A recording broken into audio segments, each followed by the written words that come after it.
과학.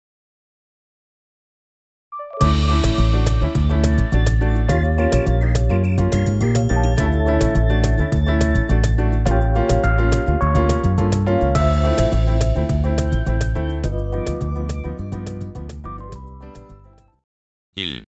개관. 자연세계에서 보편적 진리나 법칙의 발견을 목적으로 한 체계적 지식. 과학은 영어와 프랑스어 사이언스는 모두 어떤 사물을 안다는 라틴어 사이어에서 연유된 말로, 넓은 의미로는 학 또는 학문과 같은 뜻이나 독일어의 위센스체프트는 학문과 명백히 구별되어 과학을 의미하며 철학, 종교, 예술과 대립되는 개념으로 쓰이는 일이 많다. 좁은 의미로는 모두 자연과학을 뜻한다. 즉, 과학은 어떤 가정 위에서 일정한 인식 목적과 합리적인 방법에 의해 세워진 광범위한 체계적 지식을 가리키는 동시에 자연 연구의 방법과 거기에서 얻어진 과학 지식이 축적되어 온 까닭에 자연과학과 같은 뜻으로 쓰인다.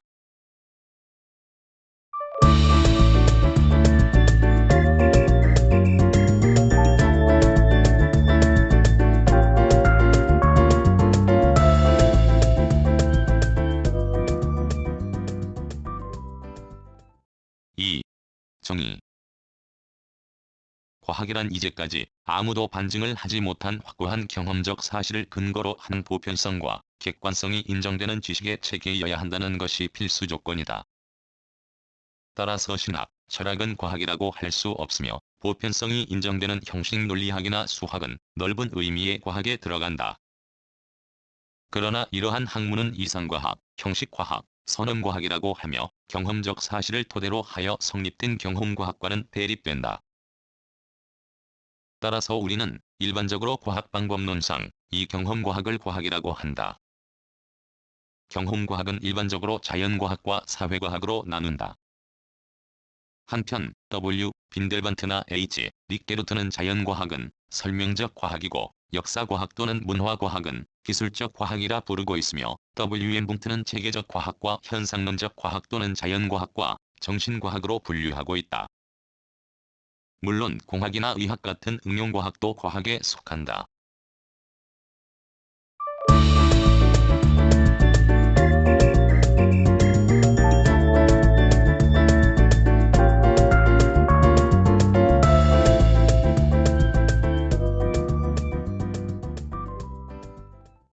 3. 방법. 과학의 연구 방법은 16에서 17세기의 갈릴레이와 베이컨, 그리고 뉴턴에 의하여 그 기초가 확립되었다. 그 후 19세기 후반부터 20세기에 걸쳐 물리학을 필두로 하여 자연과학이 전반적으로 발전함에 따라 그 방법론상의 문제들이 많이 제기되고 검토된 결과 현재와 같은 방법론으로 다듬어졌다. 사회 현상을 연구하는 분야에서는 18세기 후반부터 19세기 초에 걸쳐 스미스나 디리카도에 의해서 국민경제의 과학적 연구 방법이 개척되고 콩트에 의해서 자연과학적 방법을 모방한 실증 철학이 제창되었다. 이리하여 사회과학 연구에 자연과학적 방법을 도입하는 길이 활짝 열렸다. 자연과학 연구의 목적은 현상이나 법칙의 발견에 있을 뿐만 아니라 그것들을 설명할 수 있어야 한다. 새로 발견된 현상을 설명하기 위해서는 과거의 경험적 사실로부터 귀납적 방법을 쓰며 이렇게 하여 결론을 얻기 위해서는 가설을 설정하는 경우가 많다. 가설을 설정하면 실험이나 관찰로 직접 검증할 수 있는 명제를 찾아내는 데 편리하다.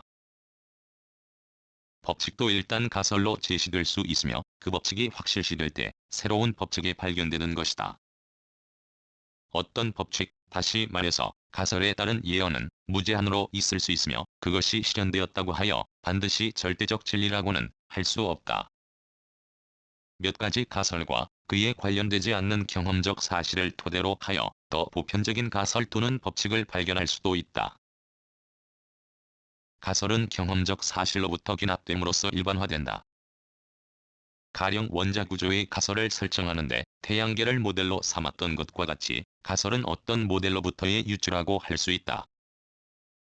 어떤 모델을 택할 것인가 하는 것은 과학자의 지식이나 사고 방식에 의존하며 과학 연구에 있어서 창조적 사고의 중요한 과제가 된다. 모델 중에는 태양계 같은 실질적인 모델과 방정식 같은 형식적인 모델이 있으며, 실질적인 모델은 실제로 존재하는 물체가 가지고 있는 성질을 추상화해서 구성하는 것이 보통이다. 연구 대상과 어느 정도 공통된 성질을 가진 것을 모델로 삼고, 그 모델이 가지고 있는 다른 성질들이 연구 대상에도 타당하다고 가정하여 가설을 세우는 것이 모델을 이용한 유추의 기본이다. 방대한 가설로부터 연역하지 않고 실험을 설계하기 위해서 세운 근거가 매우 박약한 가설은 작업 가설이라고 한다. 그러나 일반 가설과 명확히 구별되는 것은 아니다. 원칙적으로 실험은 가설을 검증하기 위해서 실시하는 것이지만, 자연계에서 복잡하게 야기되는 현상을 부분적으로 재생시켜서 관찰하려는 뜻을 가지고 있다. 즉, 실험은 분석과 불가분의 관계에 있다. 이렇게 인위적으로 조건을 설정하고 거기서 일어난 현상을 관찰하는 것이 실험이며, 따라서 실험은 우리들의 손으로 자연의 벽을 두드렸을 때 들려오는 소리를 듣자는 것이다. 자연과학에서 실험이 가능한 것은 자연현상이 재현 가능하기 때문이다. 즉, 자연현상은 동일한 조건만 설정해 놓으면 반복해서 일어나게 할 수 있다. 다시 말하면 재현 가능한 현상에 한해서만 실험이 가능하다는 이야기가 된다. 물론 생물 현상은 반드시 재현 가능하다고는 할 수 없다. 그것은 개체나 세포들이 따로따로 변이를 일으키기 때문이다.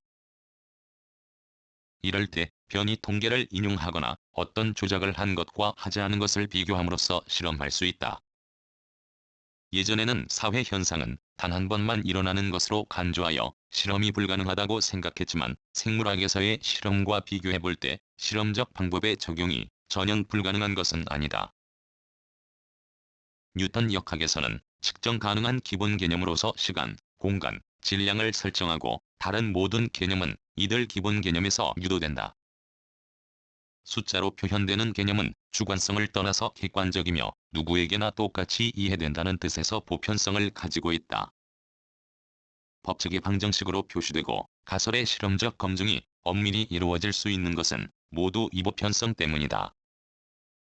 즉, 보편성이 만족되어야 정밀 과학이라고 할 수 있다. 물론 생물학에서는 모든 분야가 측정 가능한 개념으로 성립된다고 말하기는 어렵다. 그러나 그 방향으로 접근하려고 하는 노력이 계속되어 왔다. 사회과학에서는 근대 경제학이 수량적 개념을 토대로 하여 성립되었다. 20세기 초에 P.W. 브리즈먼은 과학의 개념은 측정 조작의 방법에 따라 정의하지 않으면 안 된다는 조작주의를 제창하여 심리학을 포함한 모든 자연과학 분야의 과학자들에게 큰 영향을 주었다. 그것은 아인슈타인이 제창한 상대성 이론이 동기가 되어 뉴턴 역학의 모든 개념이 수치로는 표시되어 있지만 정의 그 자체는 성질에 따라서 이루어졌다는 비판이 나온 데 근거를 두고 있다. 뉴턴의 만유인력은 행성의 운동에 관한 케플러의 법칙과 갈릴레이의 낙제의 법칙을 토대로 하고 있다. 그런데 뉴턴의 법칙이 세워지면 갈릴레이의 법칙은 그것으로부터 이론적으로 유도되며 그 의미가 명백해진다. 우리가 일반적인 고차원의 법칙을 찾으려고 노력하는 것은 이 때문이다. 옛날에는 사회 현상은 재현이 불가능하므로 인과관계가 성립되지 않고, 따라서 자연과학이 법칙 정립학인데 대하여 사회과학은 개성기술학으로 머물러 있을 수밖에 없다고 생각했었으나, 현재는 일반적으로 역사적 사상 중에도 법칙성을 인식할 수 있다고 생각하게 되었다. 법칙이 성립되는 것은 현상들 사이에 인과관계가 성립되기 때문이라고 보는 것이 일반적 견해이다. 한편 인과성의 객관적 보증은 있을 수 없다는 견해도 있다. 이 문제는 세계관의 근본적 문제로서 실제론과 경험론, 그리고 그 발전 형태인 실증론과의 기본적인 대립점이다. 경험론적 입장에서는 인과성의 존재는 인정하지 않으므로 어떤 사상의 출현을 인과관계로 설명하는 것도 인정되지 않는다. 따라서 과학의 연구는 근본적으로 현상의 기술에 그칠 수밖에 없다는 기술주의가 성립된다. 그러나 현실적으로 과학자는 현상이나 법칙의 설명을 추구하고 있다. 이때 과학연구에서의 설명은 항상 왜라는 질문에 대한 대답이 되며, 이것이 과학적 설명이라고 부르는 연유이다. 과학적 설명의 문제점의 하나는 어디까지 설명해야 진정으로 설명한 것이 되느냐에 있다. 가령 인과관계의 연쇄는 무한히 연장될 수도 있고 분할될 수도 있다. 실상은 왜라는 질문이 나왔을 때 이미 대답의 종류나 범위에 대한 기대가 있었으므로 그것이 만족되면 일단 대답이 된다. 설명이 지적 만족의 문제라고 하는 것도 그런 의미이다.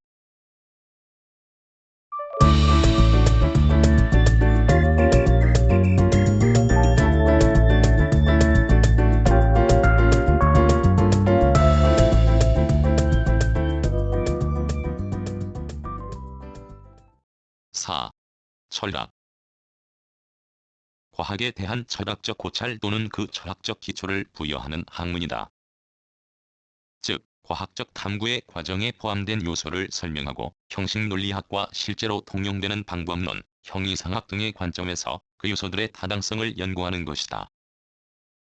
과학 철학자들은 일반적으로 인식론적 경향을 가지는 입장과 존재론적 경향을 가지는 입장으로 나눌 수 있다.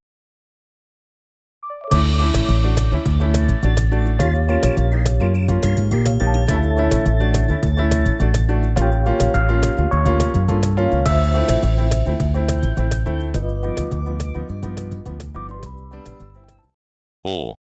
자연과학사. 과학의 본성을 알기 위해서는 그 기원을 더듬어 보는 것이 좋다. 원래 과학은 그 원시적 단계에서는 다만 기술에 불과하였으며 그 기술이 모체가 되어 과학이 성립되었다. 이렇게 과학과 기술은 연계적 관계에 놓여 있으며 생활을 위한 기술적 지식이 축적되어 체계화됨에 따라 법칙 체계가 성립되었다. 옛날 유목 생활과 농경 생활에서 달력을 만들 필요를 느낀 수메르인이 천문학의 기반이 된 점성술을 발달시켰고, 이집트인은 나일강의 범람에 따른 농경지 구획 정리를 위해서 기하학을 발달시켰다. 이 밖에 과학 지식의 원상이 된 연금술, 기적과도 연관된 의술 등이 발달되었다. 즉, 오늘날 유럽 문화의 근원은 BC 7000년경 티그리스강, 유프라테스강 연안과 나일강 유역에서 이미 꽃피었다. 그러나 근세에 이르기까지 자연과학이 순수한 실증적 지식체계로서 확립되어 있던 것은 아니다. 일반적으로 자연과학의 탄생을 BC 7세기 그리스의 탈레스 등 밀레토스 학파부터라고 생각하고 있으나 엄밀히 말해서 그것은 자연철학을 뜻하는 것이다. BC 4세기 아리스토텔레스는 생물학을 바탕으로 한 경험적 자연 연구에 깊은 이해를 가지고 있었다. 그는 플라톤이 제창한 이데아에 대하여 뷰시스, 즉 자연을 주장하였다. 그의 뷰시스는 생동적인 전개를 특징으로 하고 있다. 물론 그에게도 관념적인 요소가 다분히 섞여 있었지만 생물학에서 실증적 연구를 창시한 것과 천문학에서 점성술적 요소를 배제한 점은 주목할 가치가 있다. BC 330년경 이미 프톨레마이오스 왕조의 수도 알렉산드리아는 이집트뿐만 아니라 세계 상공업의 중심지였으며 수준 높은 그리스 과학을 꽃피웠던 곳이다. 그 시대의 가장 독창적인 천문학자, 수학자, 역학자였던 아르키메데스와 기하학자인 유클리드 등 많은 저명한 학자들이 배출되었다. 중세기는 보통 과학의 암흑시대라고 불리며 점성술과 연금술이 횡행하던 때였다. 물론 이 시대에도 과학 연구가 전혀 없었던 것은 아니고 실험 연구의 지식이 축적됨에 따라 연금술은 과학 지식을 축적해가고 있었다. 특히 이슬람 문화는 고대 그리스 과학의 전통을 이어받아 아리스토텔레스의 방법으로 발전시켜서 전 유럽에 전파시켰다. 16에서 17세기는 과학사상 과학혁명의 시대라 불리고 있다. 즉, 근대과학의 탄생과 더불어 그 발전의 기초가 확립된 시대라고 할 수 있다. 중세 그리스도교 신학의 속박으로부터 과학을 해방시키고 자율정신을 의식할 수 있게 한 것이 바로 코페르니쿠스의 지동설이다. 프톨레마이오스의 권위에 항거하여 과학혁명을 일으키게 한 것이 코페르니쿠스의 지동설과 베살리우스의 임체해학이라고 할 수 있다. 그중 코페르니쿠스는 가설이 계산의 기초가 된다는 것을 강조하여 근대과학의 좌표를 시사하였다. 지동설은 티코 브라의 정확한 관측 자료를 근거로 한 케플러의 행성운동의 3법칙과 갈릴레이의 태양 및 행성의 망원경 관측을 거쳐서 뉴턴의 전체 역학에 이르러 확고부동한 학설이 되었다. 갈릴레이는 낙자와 진자의 역학적 연구를 통해서 자연과학 연구 방법의 기본을 제시하고 특히 실험의 의의를 명확히 하였다. 그는 물체의 운동이 왜 일어나는가를 묻지 않고 관찰을 통해서 어떻게 일어나는가를 알려고 하였다. 갈릴레이의 역학 체계를 완성한 것이 뉴턴 역학이다. 뉴턴 역학은 또 자연계 인과성에 관한 관념을 공고히 하고 있다. 그의 저서 프린키피아는 자연과학에서 가장 귀중한 고전이다. 물리학은 그 후 한동안 자연철학이라는 이름으로 불리고 동물, 식물, 광물을 기술하는 학문은 자연사로 불렸다.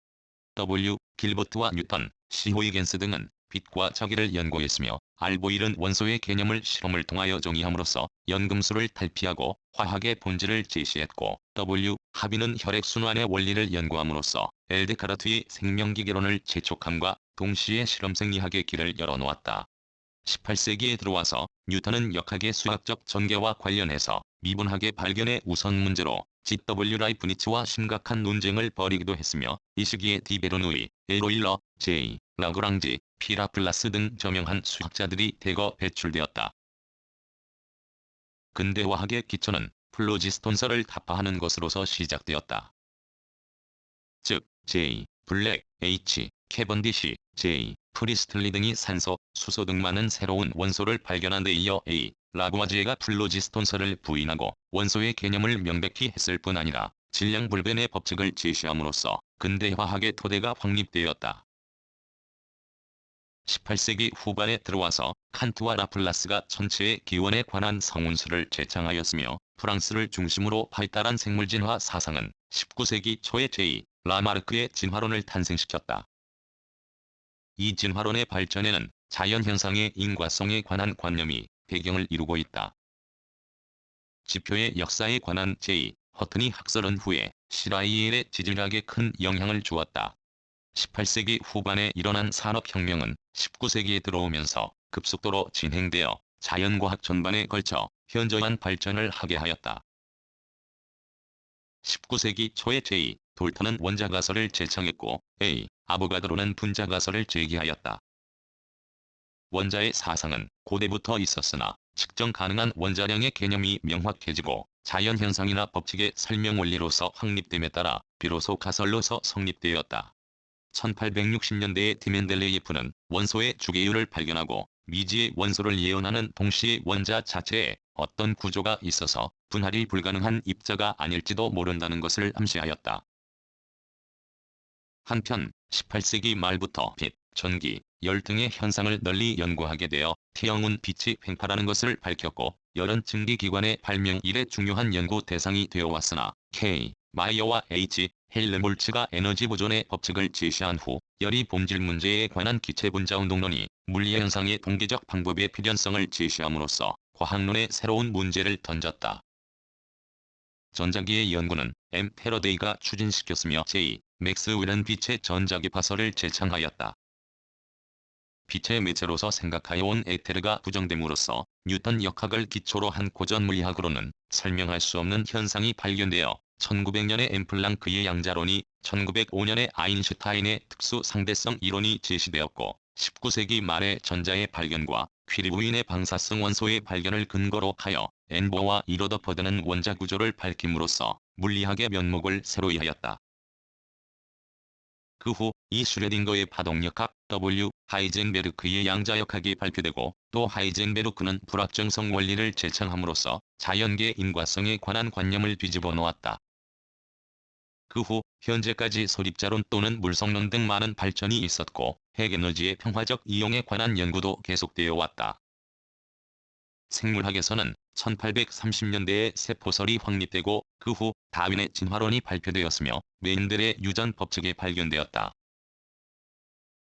19세기 후반에 들어와서 엘 파스테르, 알 코흐 등이 미생물학을 개척하여 실험과학으로서의 생물학의 지위를 형성시켰다. 유전학은 20세기에 현저하게 발전했으며 특히 티모건에 의한 유전자설의 확립은 유전자가 DNA 분자라는 사실이 알려짐으로써 핵산과 단백질의 연구를 목적으로 하는 분자생물학이 탄생하였다.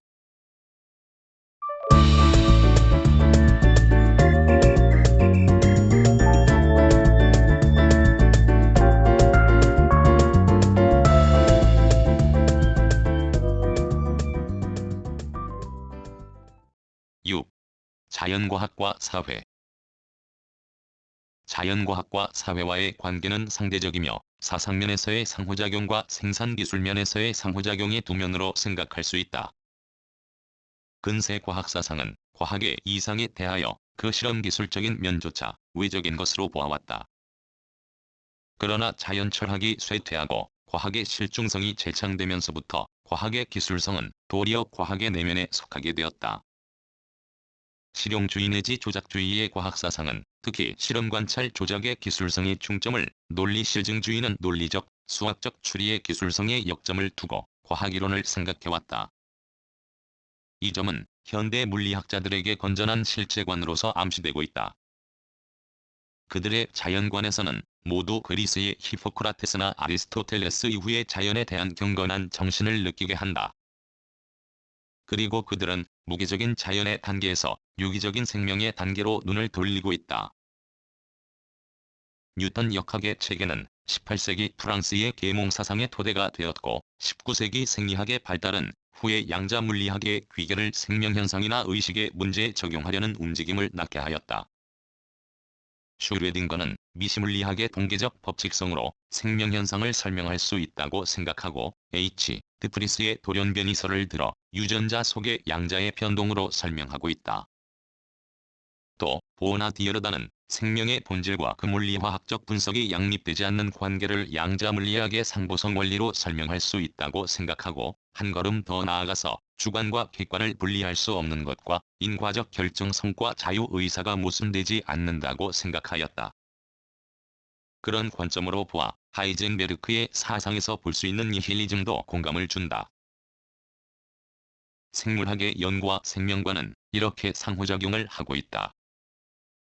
다윈의 진화론은 자본주의의 발전기에서 자유경쟁 이념의 반영이라고 볼 수 있는 동시에 사회면에서 사상적인 영향을 주었다. 현대과학은 기술을 통하여 인간 생활에 깊숙이 관여하고 있을 뿐 아니라 과학 그 자체의 발전이 인간의 사고 방식의 변혁을 요구하기까지 이르고 있고 새로운 과학혁명의 시대에 돌입하였다. 핵무기와 인공위성 등의 출현은 현대과학의 정수라고 할 수 있으나 그런 과학의 발달이 한편으로 인류 자신을 파멸로 이끌어갈 위험을 내포하고 있는 것도 사실이며 그것은 결국 인간을 유혹했던 뱀의 전신이고 따라서 자기 자신을 유혹한 인간 자신의 분신이라고 할 수 있다. 이런 자각, 즉 어떤 의미에서는 니체적인 운명의 없이는 현대과학에서 파생되는 문제들을 깊이 이해할 수는 없을 것이다. 가령 핵무기와 인류의 행복과의 관계 또는 과학기술과 윤리와의 관계는 자연과학과 사회과학의 발달의 불균형 또는 부조화에 귀착되는 문제이다. 즉, 자연과학의 급진적인 발달에 대한 사회과학의 후진성을 극복하는 문제만이 해결의 열쇠를 쥐고 있다. 자연과학은 자연철학 이래 종교와 항상 대립되어 왔다. 가령 코페르니쿠스의 지동설은 가톨릭교뿐만 아니라 루터의 신교로부터도 맹렬한 공격을 받았고 갈릴레이는 이단자로서 심판을 받았다. 다윈의 진화론도 성공회로부터 공격을 받았다. 그러나 과학은 과학을 위한 과학으로 인간의 무한한 지적 탐구의 대상이 되어 왔으며 이러한 과학정신의 순수함은 인간을 진리의 세계로 이끌어주어 세속적인 생활을 초월한 종교적인 구제의 길을 열어줄 수도 있다. 다시 말해서 과학은 인간 생활에 종교적 행복을 가져다 준다고도 할 수 있다.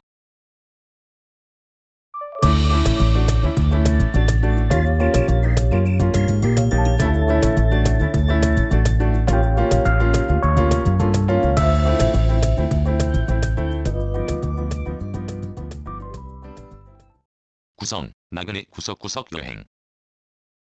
낭독, 글 읽어주는 강지식. 들어주셔서 고맙습니다.